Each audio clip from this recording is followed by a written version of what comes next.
आगे के छंदों को देखेंगे। जब पहुँची चपला बीच धार, छिप गया चांदनी का कगार, दो बाहों से दुरस्त तीर, धारा का कृश कोमल शरीर, आलिंगन करने को अधीर।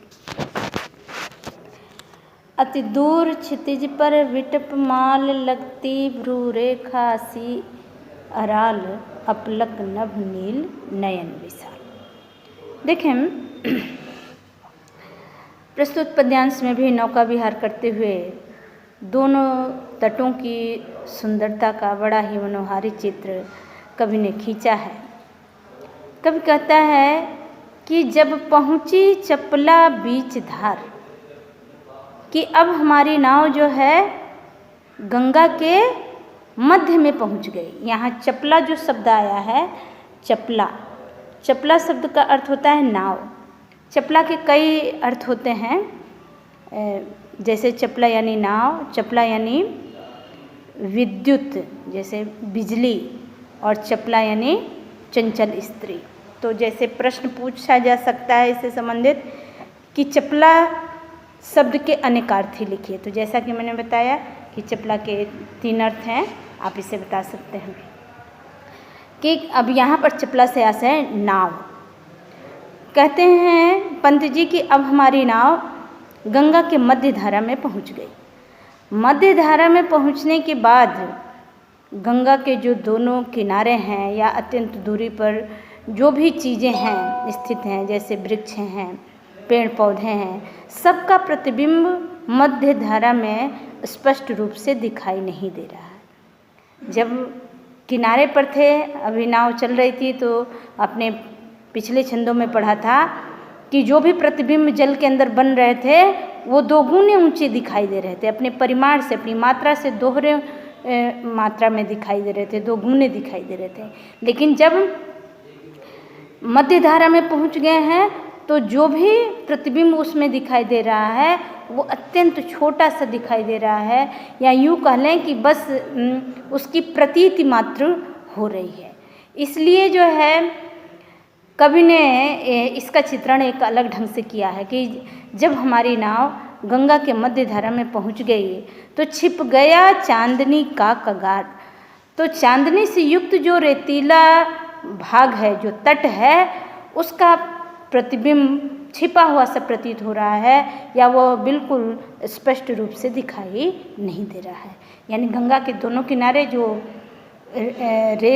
रेतीले हैं और उस पर जो चांदनी की किरणें पड़ती थी, तो पहले कवि ने क्या चित्रण किया था कि दोनों किनारे जो है चांदी की, ऐसा प्रतीत हो रहा है कि जैसे सीपियों पर जो है चंद्रमा की चांदनी बिखर रही है, इस तरह से, या चांदनी के रूप में मोती की आभा चमक रही हो, इस तरह से दिखाई दे रहा है।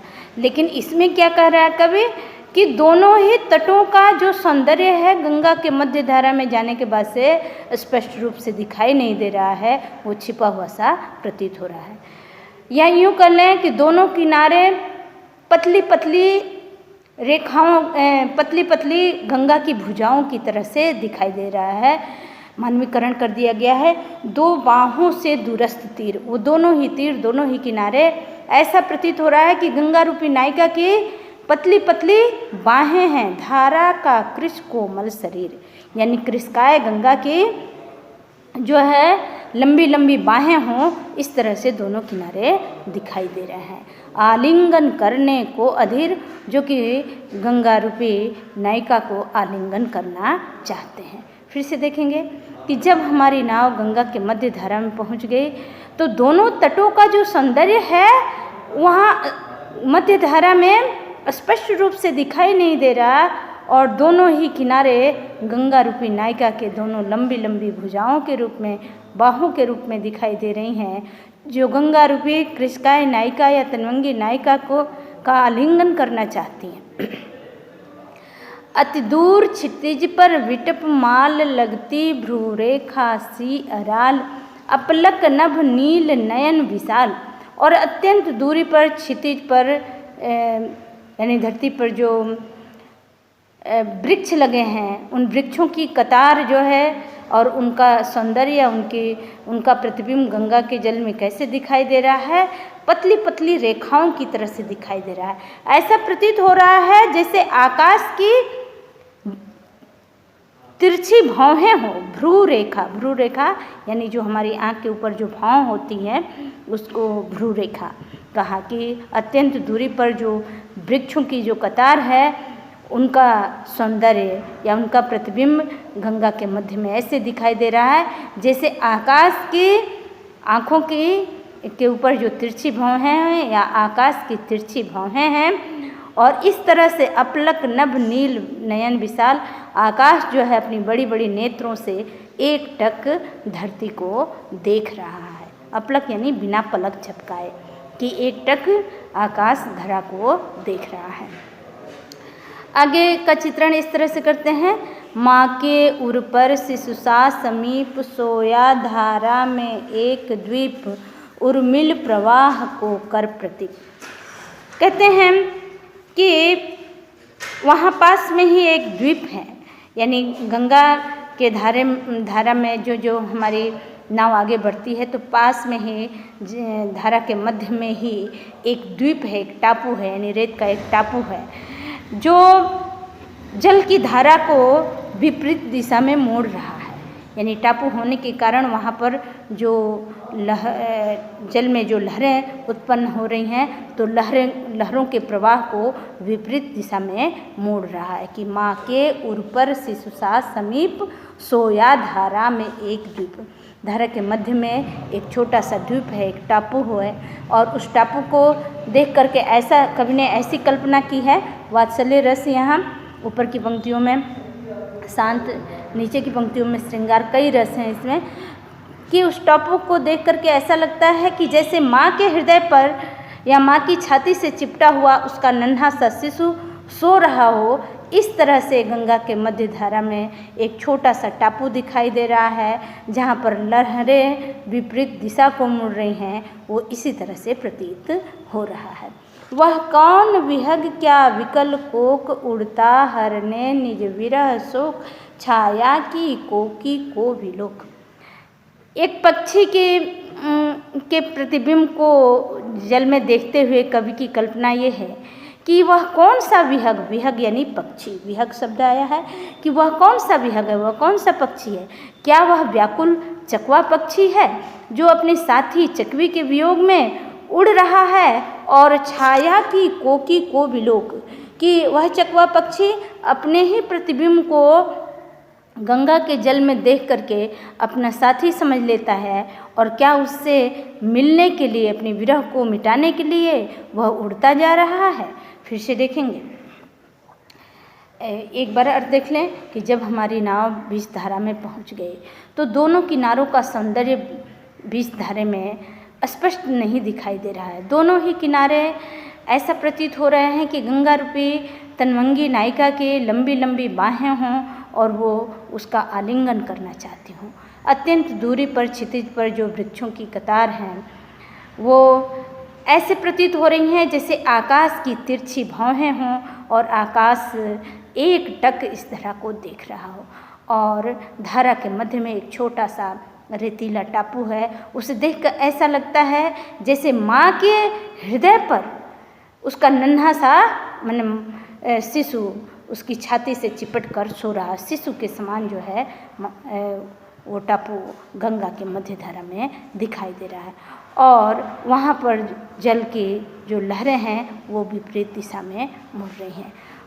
वह कौन पक्षी है?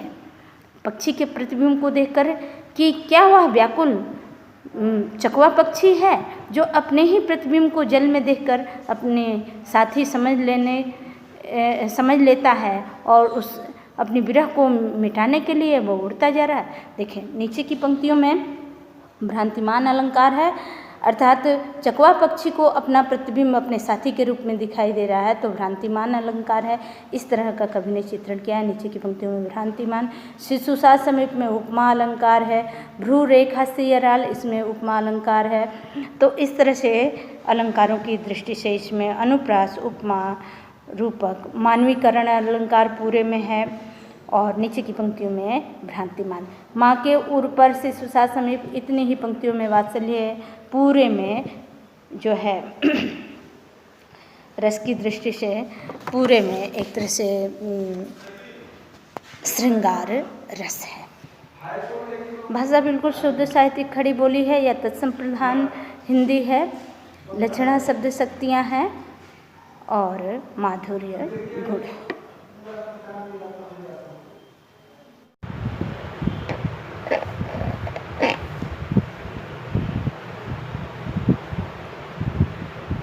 प्यारे बच्चों, नौका विहार के आगे के छंदों को अब हम देखेंगे।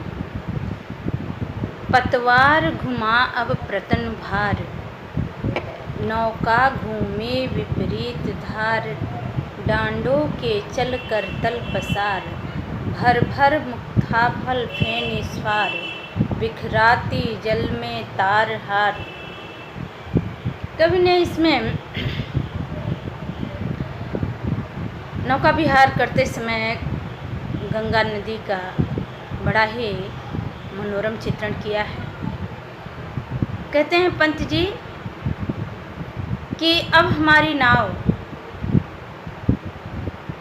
गहरे जल में प्रविष्ट हो गई, पतवार घुमा अब प्रतन भार, यानी हमारी नाव की पतवार जो है गहरे जल की तरफ मुड़ गई, अर्थात हमारी नाव गहरे जल में प्रविष्ट हो गई, जिसके कारण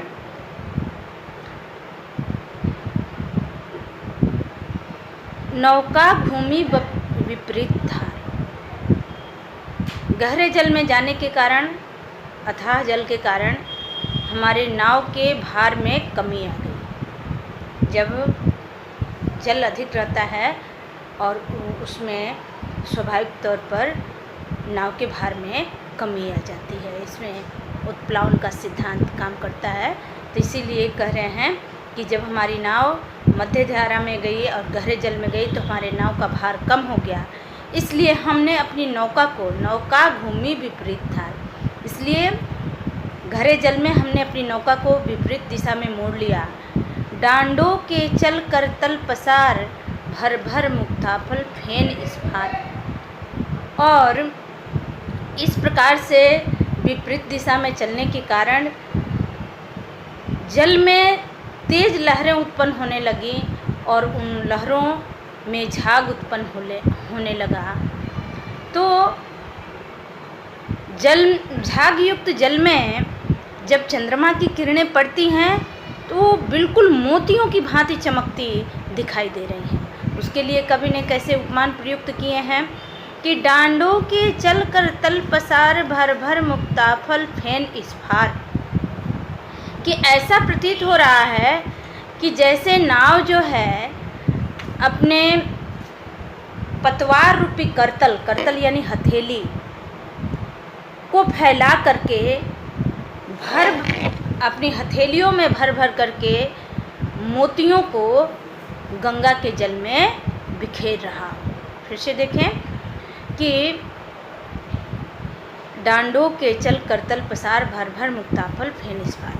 नाव जब विपरीत दिशा में चल रही है उसके कारण लहरें तेज उत्पन्न हो रही हैं और उन लहरों में झाग भी उत्पन्न हो रहा है। तो झाग युक्त जल में जब चंद्रमा की किरणें पड़ती हैं वो मोतियों की भांति चमक रही हैं। ऐसा प्रतीत हो रहा है जैसे नाव अपने पतवार रूपी हथेली में मोतियों को भर भर करके जल में बिखेर रहा हो। बिखराती जल में तार हार। और कहीं कहीं पर जो है जहाँ लहरें हल्की हैं उस पर चंद्रमा की किरणें जब पड़ती हैं तो वो चांदी के तारों की भांति चमकती दिखाई दे रही हैं। चांदी की सांपों से रलमल नाचती रश्मियाँ, जल में चल रेखाओं सी खिंच तरल सरल। लहरों पर जब चंद्रमा की, एक दूसरा चित्रण इसमें कवि कर रहा है कि लहरों पर जब चंद्रमा की किरणें पड़ती हैं तो वो इस तरह से सुशोभित हो रही हैं, किस तरह से कि चांदी के सांपों सी रलमल, कि जैसे चांदी के सर्प जल के अंदर नृत्य कर रहे हैं, नाचती रश्मियाँ जल में चल। चंद्रमा की किरणें, रश्मि यानी किरण, चंद्रमा की किरणें जल के लहरों पर कैसे सुशोभित हो रही हैं कि जिस तरह से चांदी के सांपों के समान वो नाचती हुई सी प्रतीत हो रही हैं। रेखाओं से खिंच तरल सरल और कहीं पर सीधी सरल रेखा के रूप में चमकती दिखाई दे रही है। लहरों की लतिकाओं में खिल सौ सौ शशि सौ सौ उठ झिलमिल, फैले फूले जल में फेनी। चंद्रमा और तारों का प्रतिबिंब लहर युक्त जल में कैसे प्रतीत हो रहा है कि जैसे लहरों की लतिकाओं में खिल, कि लहर रूपी लता में 100 चंद्रमा और 100 तारे रूपी पुष्प खिले हुए हैं।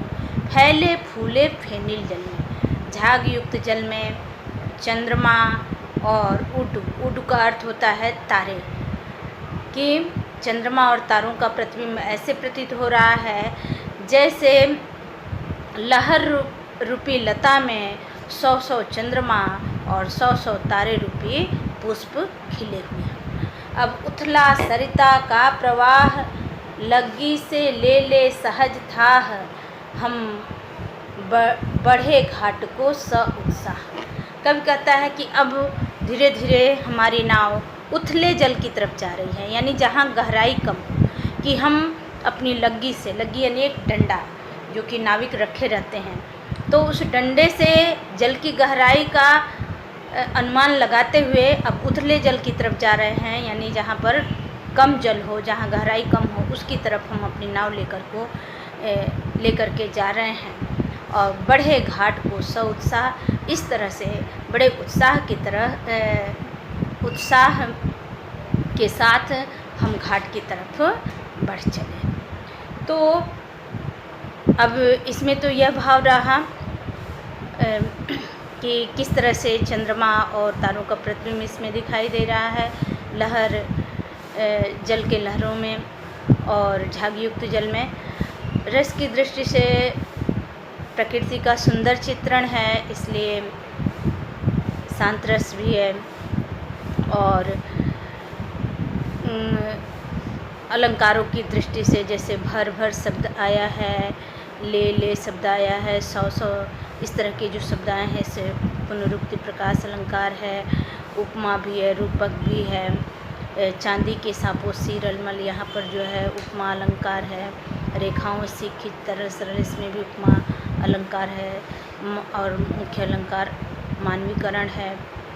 भाषा बिल्कुल शुद्ध साहित्यिक खड़ी बोली है। अब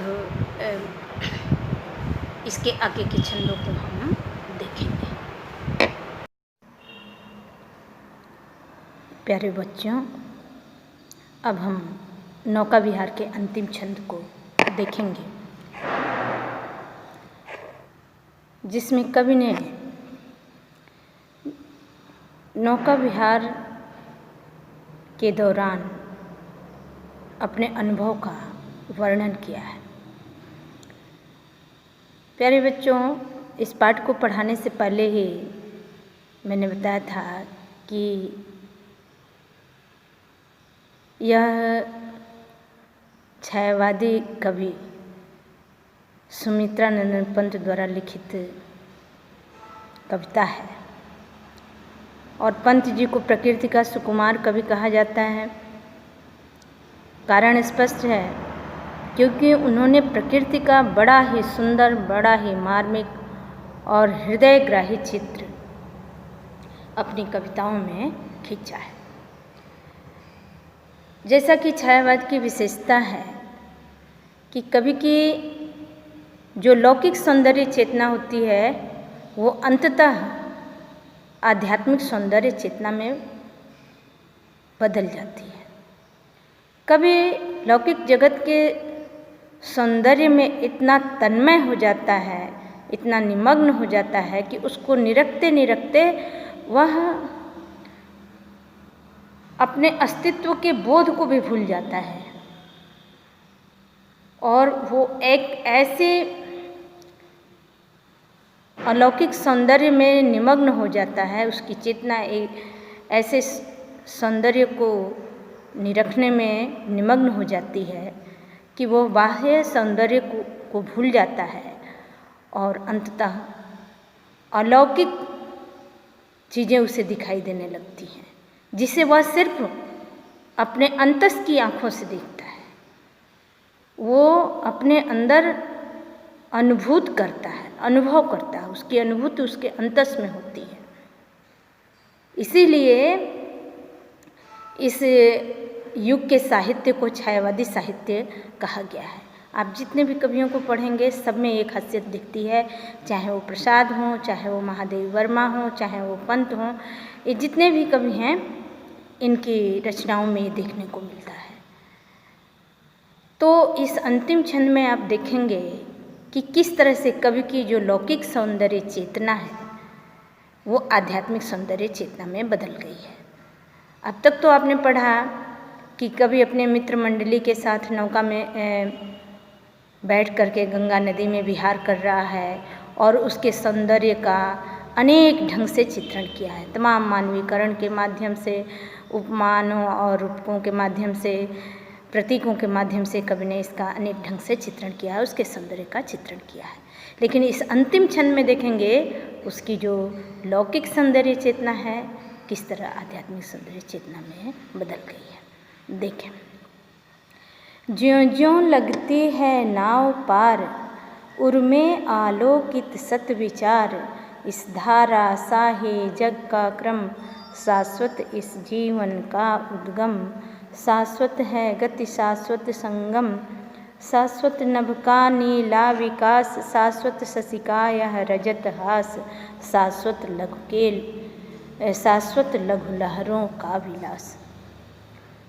कहते हैं पंत जी कि जैसे जैसे हमारी नाव घाट की तरफ बढ़ने लगती है, यानी जैसे जैसे हमारी नाव किनारे को आ रही है, मेरा अंतर मन उर्मे आलोकित सत विचार, उर यानी हृदय, मेरा अंतर मन सैकड़ों विचारों से आलोकित हो रहा है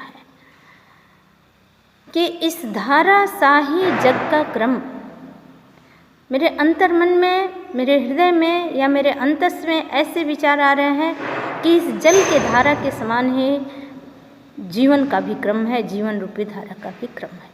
कि जिस तरह से यह जलधारा निरंतर बहती चली आ रही है और आगे बह चुके जल का स्थान पीछे की जलधारा ले लेती है, उसी तरह से जीवन का भी क्रम है कि मानव सभ्यता या जीवन की सभ्यता की उत्पत्ति होती है और क्रमशः व्यक्ति आगे चलता जाता है जीवन और मृत्यु के क्रम में और उसके स्थान पर दूसरा आ जाता है। तो इसी तरह से कि शाश्वत इस जीवन का उद्गम, जैसे कोई नदी जो है पर्वतों पहाड़ों से उसका उद्गम हुआ, आगे चलकर वह अनेक धाराओं में बढ़ जाती है और अंततः उसका संगम समुद्र में हो जाता है। इस जीवन रूपी जो धारा है इसका उद्गम भी शाश्वत है, इसकी गति यानी यह निरंतर गतिमान है, चलती रहती है। आज हम हैं, इसके पहले हमारे पूर्वज थे, कल हमारे वंशज होंगे और आगे वंशजों के वंशज होंगे। कहने का भाव यही है कि जीवन का क्रम भी इस जलधारा के समान ही है कि जैसे जलधारा निरंतर बह रही है, आगे वाले जल का स्थान पीछे की जलधारा ने ले लिया है और अंततः इसका संगम समुद्र में हो जाएगा। जीवन रूपी जो धारा है वो भी उसका उद्गम, उसकी गति और उसका संगम भी इसी प्रकार शाश्वत है। शाश्वत नभ का नीला विकास, जिस तरह से यह अनंत आकाश है और उसका ये नीला विस्तार, अनंत विस्तार भी शाश्वत है। शाश्वत शशिका यह रजत हास, शाश्वत यानी चिरंतर सनातन, कि चंद्रमा की यह चांदी के समान जो हंसी है, यह चांदनी हंसी शाश्वत है। शाश्वत लघु लहरों का विलास, और जल के लहरों का जो विलास है, जो ऐश्वर्य है या जल की जो अटखेलियाँ है, यानी जल का स्वाभाविक गुण है कि उसमें लहरें उत्पन्न होती हैं, यह भी शाश्वत है। तो इसी तरह से जीवन का उद्गम, उसकी गति और उसका संगम भी शाश्वत है।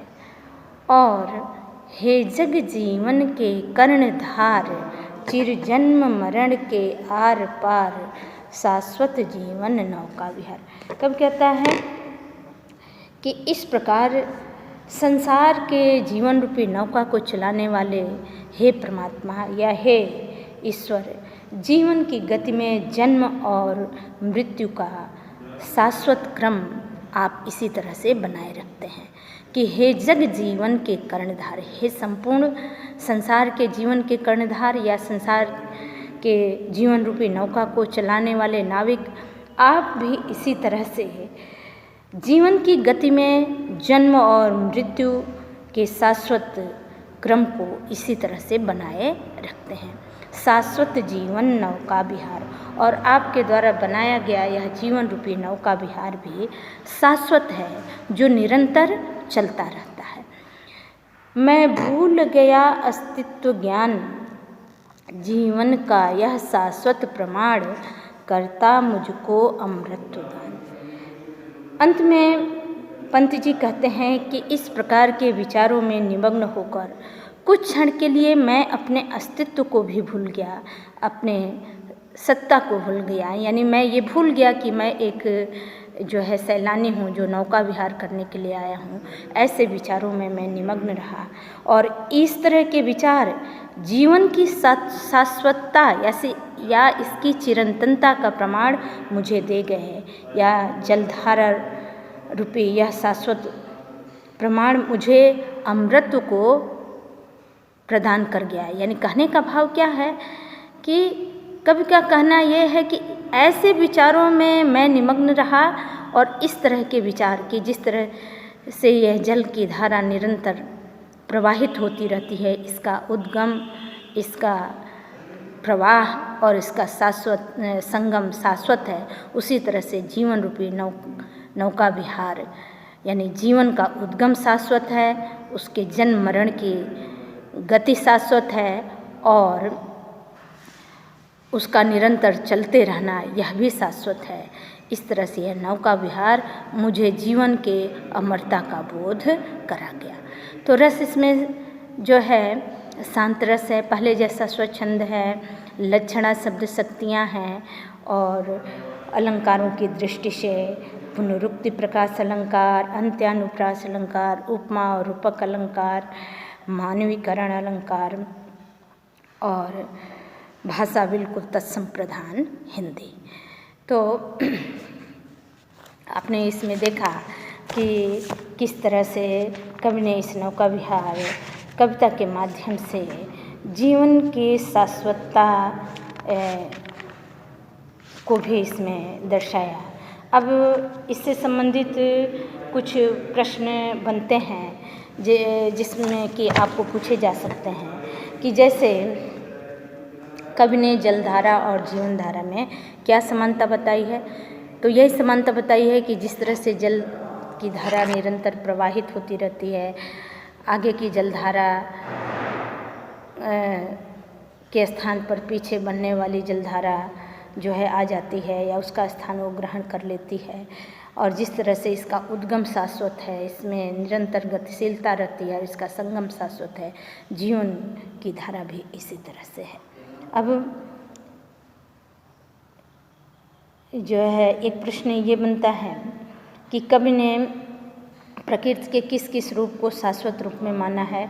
तो जैसे आकाश का जो शाश्वत विकास है यानी अनंत आकाश है, उसका नीला रंग शाश्वत है, चंद्रमा की चांदनी हंसी शाश्वत है, जल के लहरों का जो विलास है, जो अटखेलियाँ हैं वो शाश्वत हैं।